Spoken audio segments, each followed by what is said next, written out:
We all know what the ultimate consequence is of substance use disorder. It's death. The disease beats you down to a place where you have to come to the conclusion of, I need to stop doing this. I can't go on like this. I'm tired of feeling sick. Why is it that the family system can be such an integral and important part of the patient's recovery? If we treat the family as the identified patient, there's a lot that can happen there, even when the patient client doesn't want to get sober.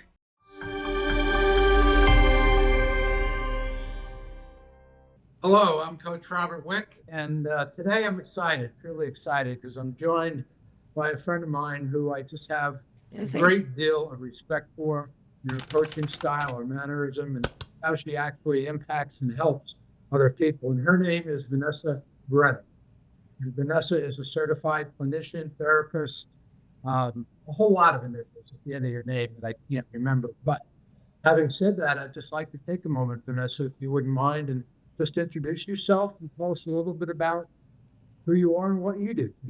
Hi, Bob. I'm so happy and excited to be able to be here with you today. You're like one of my favorite people that I've come across in the 15 years that I've worked in treatment. I am a licensed mental health counselor. I work at DeLima Counseling Group in Jupiter, Florida. I work with a wide array of mental health issues. My passion is substance use, but I work with depression, anxiety, and I do some trauma work up here in Jupiter. So excited to be here today. I'll say that again. And I can't wait to get into discussion with you. Well, thank you. I had some questions I was going to ask you, and then I was texting with somebody yesterday afternoon, a therapist that we've both run across in the past, that had done a video like this similar with me a few months back. And we were talking about future topics that we could talk about that would resonate with people. And one of the topics she brought up was how to integrate the work she does, like you do, as a therapist clinician. This was more so perhaps on the family unit side of things, and the drama and trauma associated sometimes with the family work, and incorporating what I do as a coach. And what it got me thinking about was the difference between what you do as a therapist clinician, focusing on the drama and the trauma and maybe reshaping or reframing some of those memories. And then what I do as a coach, kind of coming in as, the knight in shining armor, and let's talk about all that you've accomplished and all the positive things that have happened to you in your life. Now that you can move forward, having dealt with the trauma and the drama. Now we have a new life, and we've got to find some balance mentally, physically, and spiritually. And that's, where I can help them, especially the people that I focus on, the adult high net worth individual who's a chronic relapser. I mean, they've got the material wonders of the world, but they just can't seem to maintain long-term sobriety or staying clean. And my point of that is that what I want to focus on with them is, if they are a chronic relapser, the word chronic implying they haven't given up. They never give up. They keep coming back. They're finally able to raise their hand and say, yeah, I need help. I realize help's not a sign of weakness. What can you do to assist me in my struggles? So that's a different approach than, I believe, what you're doing up front with the drama and the trauma.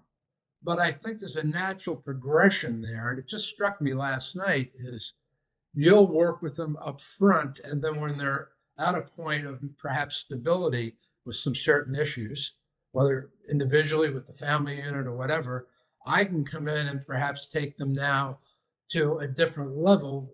Now it's time to start living and thriving and getting on with their life. You've done the really hard work with Vanessa. Now let's perhaps have a little fun and start developing a new persona and reminding ourselves of what a good person we really are and why we never gave up. And I wish I could have been more concise with that, but I guess my thought was, what I'm looking for your thoughts about, commentary on, do you see that as a progression, doing that difficult work up front, getting to the real issues that that person's been struggling with, help them rewire them or reframe them, and then having that person kind of progress into this different area of work, which is coaching. And I usually know with coaching, any professional athlete has a coach. No matter how good they are, they have a coach. But they've got innate inherent skills. They just want to keep fine tuning. And that's kind of what I want to do is I want to take that inner core, that inner champion, bring it alive and kind of refine it and make it a more active part of that individual's life. So just curious if you see that, if that transition in my mind, it makes sense. Do you see the same? Right. So when we're talking about substance use disorder, I usually look at 7 different aspects of a person's well-being, right? Mental, emotional, physical, social, financial, intellectual, and vocational, right? So 7 different aspects of a person's individual wellness. And so obviously in the 1 hour a week that I see a client, right? We talk about skills and how to implement certain skills, whether they're communication skills, it could be scheduling, it could be managing anxiety. The thing that I don't get that you have is the ability to help a client implement those skills in real time, right? So the coaching aspect of as far as somebody who has a substance use disorder, I think is extremely important to reinforce those skills and implement those skills in real time and having some accountability as far as like, okay, how is that going for you? Right. Which is uncomfortable at first. But, the fact that you're helping somebody to implement those skills and working with a coach is usually helpful for somebody like me because I only get to see my clients for maybe 2 hours tops a week, right? And let's face it, a lot of folks, they learn skills, right? They go out into the world and they don't see the opportunities to implement these new skills. And that's where the power of coaching comes in. I also really believe in having good communication with a coach who we share the same client, because it's important for the coach to know exactly, okay, like what are we working on? What are the deficits here? I'll go back to that 7 different dimensions of wellness. Nobody has perfect adherence to those 7 dimensions. I could probably pick out a couple of deficits in my life right now, but it's about balance and how and like really, where are the deficits? Where do we have to start implementing these new skills? Where do we start? And I think coaching work can really help in identifying those areas as well as, putting them into practice in real life situations. Okay. Thank you. I mean, I never took it down to as far as 7. I always talk about balance mentally, physically, and spiritually. Three broad areas, but getting further into that. Something that I saw yesterday, and maybe you've seen this, I'll hold it up real quick, but somebody sent me a copy of this, and it's called the parallel process, and it's family recovery, family relapse. And more specific in working with the family, which is something that I have actual no hands-on experience, but I've observed some of the work you've done with groups and the role playing and identifying different people. And one of the things on this sheet was talking about sober social activities for the client and being around positive and healthy people.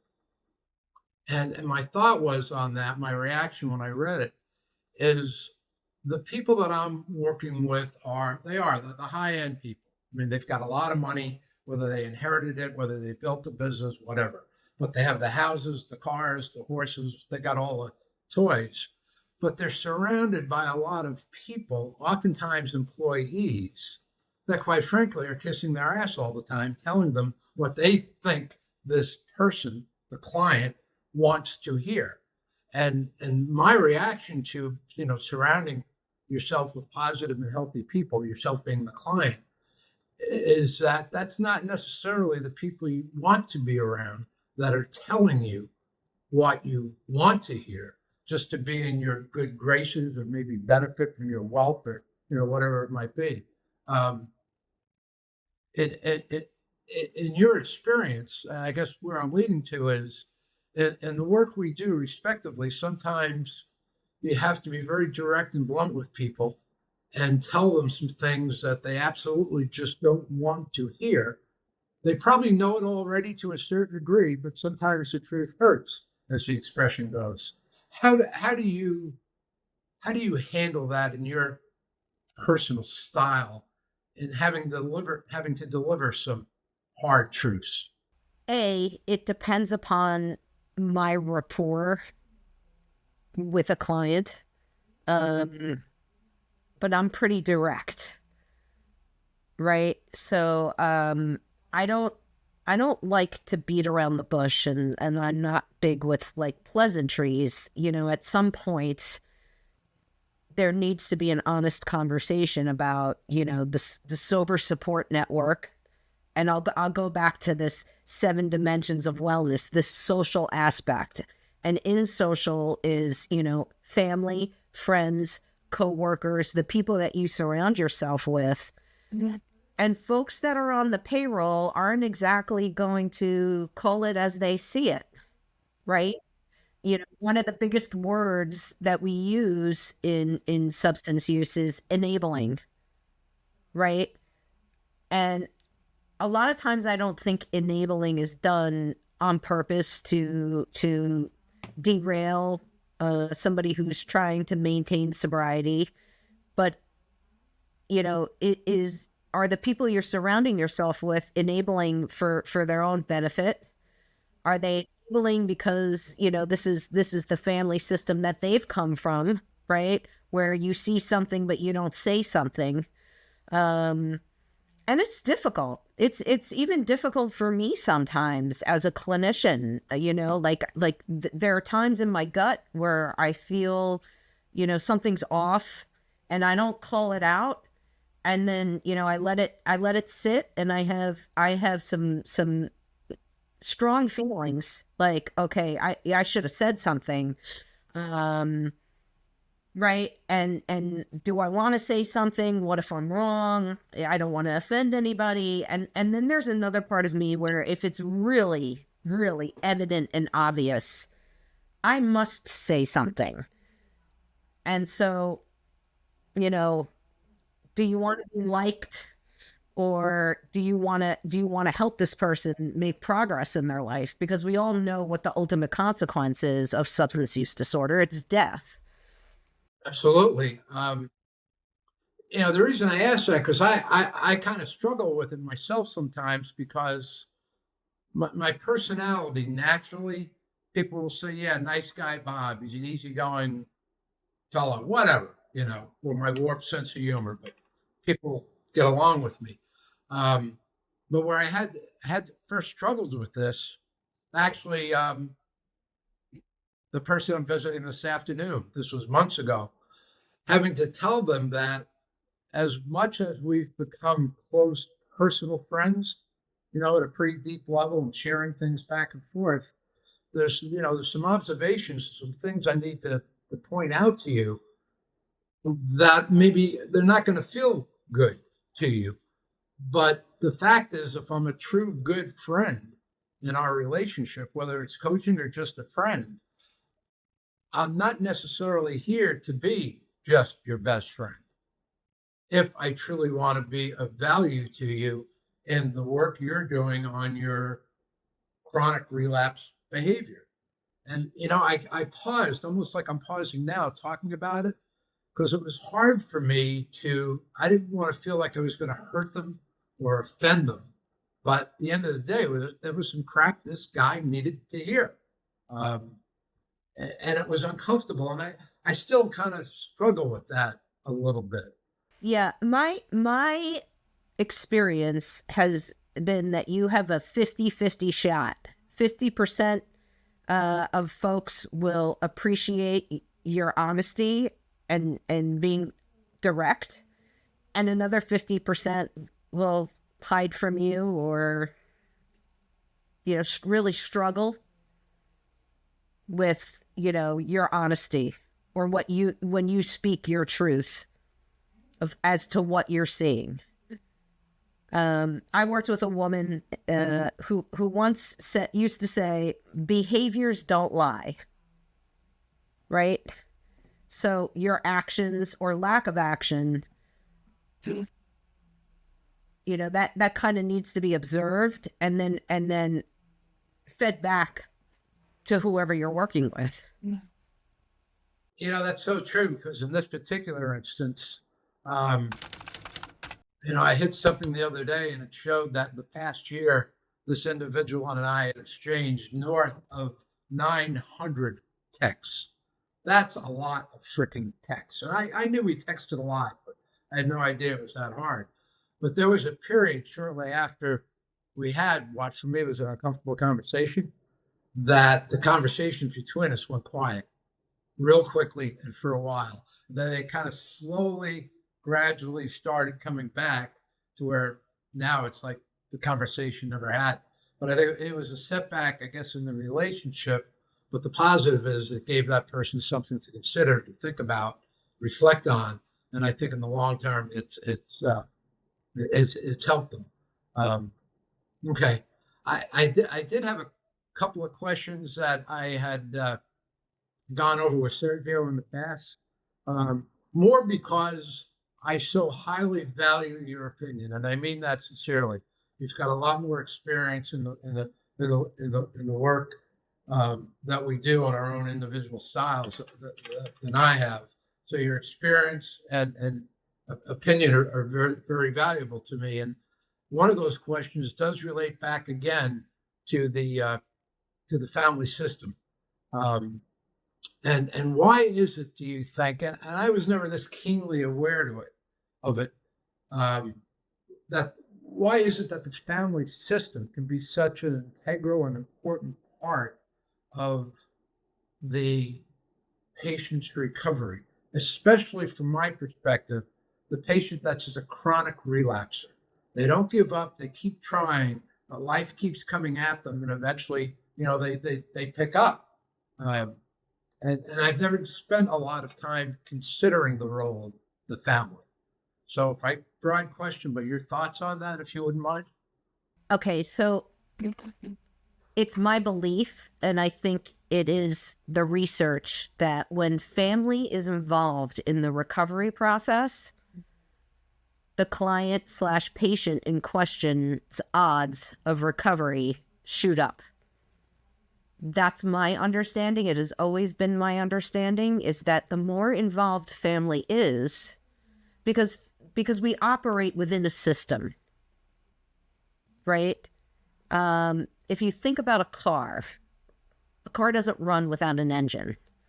I don't think it runs without a transmission either, even though I'm not an auto mechanic. I would think that it doesn't run without, a proper working transmission. It's a system. And so if the family is involved in recovery, there are certain times when a client, and I'll use the words client/patient, okay? A client/patient is not interested in recovery, but they show up to a treatment center because the family intervened on them, getting them into recovery. Their chances of recovery are the same as anybody else who voluntarily puts up their hand and says, "Okay, I'll go. I'm out of control. I know I have to go." So, as far as the family's involvement, I mean, it's probably one of the most important things that can happen, because if you think about all the work a client/patient does in treatment, you know, the family's just at home doing the same old thing. And so then the client/patient gets plugged back into their family system and nothing's changed there, right? But if you have a family member that, gets involved in something like Al-Anon, or, goes to work with a therapist who specializes in substance use disorders, they're able to change the way the system works. Right? What we're trying to do with a family is institute change, which is uncomfortable because everything, people love the status quo. They don't like changing certain things. But you get pushback from the family members saying, I'm not the problem, they're the problem. Sometimes we do, and sometimes we don't. Sometimes, families want to be part of the solution. So I'd say that most of the time family members are all about being on board. Sometimes it's the patient or client that does not want family involvement. Oh, yeah. Right. Yeah. So if I keep my family member uneducated, about this disease, then I can continue on my path. And that's for somebody who has zero desire to be sober. But sometimes families are the ones that, if we treat the family as the identified patient, there's a lot that can happen there, even when the patient client doesn't want to get sober.